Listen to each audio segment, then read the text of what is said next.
Ipagpapatuloy natin ang pagbibigay ng puhunan sa mas marami pang negosyante para makapagsimula ng maliit na negosyo o micro-enterprise sa mababang interes at walang kolateral. Pati na rin ang kapital at proteksyon para sa mga yamang isip. At para sa mga itinataguyod natin mula sa kahirapan, patuloy tayong nagbibigay ng libreng training at puhunan para makapagtayo sila ng sariling negosyo. Hindi tayo titigil hanggang halos 2.2 milyon maralitang pamilya ay matutulungan natin na magkaroon ng kanilang sariling maliit na negosyo. Sa mga nagtatanong kung nasa na ang 20 pesos na bigas, ito ang aking tugon. Napatunayan na natin na kaya na natin ang 20 pesos sa bawat kilo ng bigas nang hindi malulugi ang ating mga magsasaka. Ilulunsad na natin ito sa buong bansa sa pamamagitan ng daan-daang Kadiwa Store at Center sa iba't ibang lokal ng pamahalaan. Binabalaan ko ang mga trader na magtatangkang magmanipula ng presyo ng palay o ng bigas o manloloko ng mga magsasaka.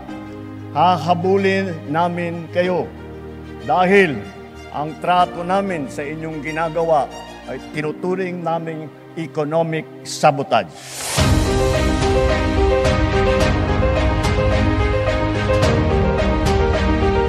Marami po tayong ipapatayo na rice processing system na kung mga pasilidad at mga bangkang yari sa fiberglass na ipamimigay naman sa mga mangingisda.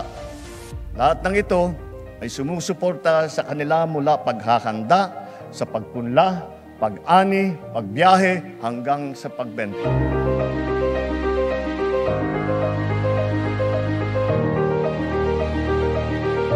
Pagpasok ng administrasyong ito, mahigit 5 milyon ang mga bahay na wala pang kuryente. Sa loob ng 3 taon, 2.2 milyong kabahayan ang ating nakabitan na may kuryente na sila.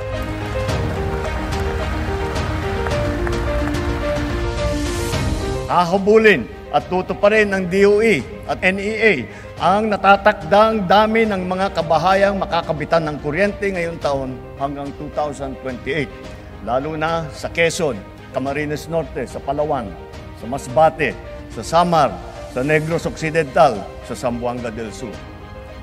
At sa pagtatapos ng 2028, dagdag na mahigit 1 milyong kabahayan pa ang magkakaroon na rin ng kuryente sa pamamagitan ng Solar Power Home System.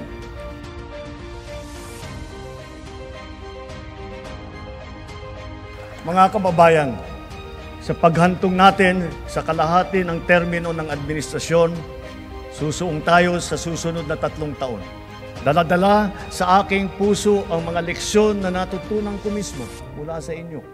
Huwag nating hayaang malihis ang ating pagtuon at pagtahak sa landas ng kaunlaran dahil nasa abot tanaw na natin ito. Ito ang ating dapat na pagtulungan. Ito ang ating dapat na pinagtutunguan.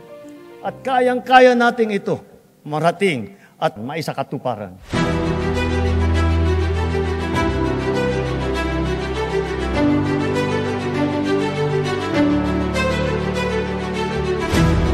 Sa mga matitinding hamon na binabato at hinaharang ng ating mundo ngayon, nasa likod ninyo ang pamahalaan. At huwag tayong matakot. Huwag tayong titiklop. Huwag tayong mawawalan ng pag-asa. Dahil ang Pilipino ay likas na matapang, magaling, masipag, matibay, at mabuti.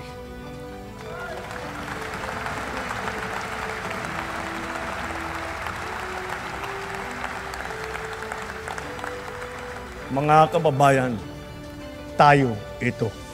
Tayo ang bagong Pilipinas.